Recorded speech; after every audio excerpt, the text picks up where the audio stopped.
And you will notice that though Jonathan is a young man, he specifically did not go and tell his father. He didn't tell the king that I would like to kill some Philistines. Is that okay with you? He didn't go and get permission.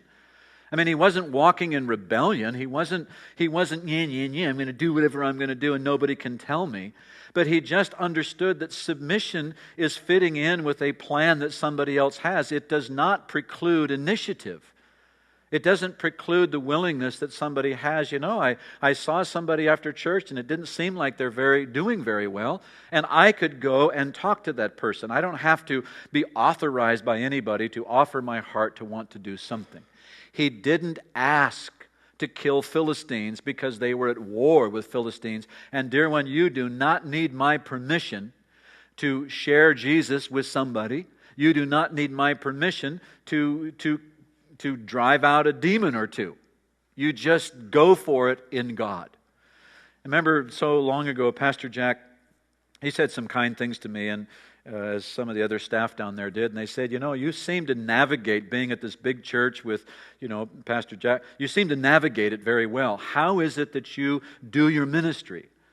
And I said, well, I never ever think about what Pastor Jack wants me to do. It never even occurs to me.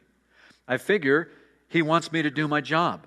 I figure God led him to ask me to do this job, and so I don't keep asking, is this a good idea? I just do what I think God wants me to do. And that's far more to the point than worrying about what somebody else wants you to do. Find out what it is that the King of Heaven wants you to do, and if we're at war against the enemy, you can destroy the enemy anytime you want. There we have it. You don't have to wait for permission. Okay, second point. It says specifically that he didn't go and tell any of the veteran soldiers. There were all of these, how many was it? 600, 300 of these, 600 men. And you would think that Jonathan would go and get these experienced leaders to go with him. But he didn't. He just went for it, figuring that's one good way to be experienced. If you survive a war, you're now a veteran. And no matter how many veterans you have on your team, you're not a veteran until you're a veteran.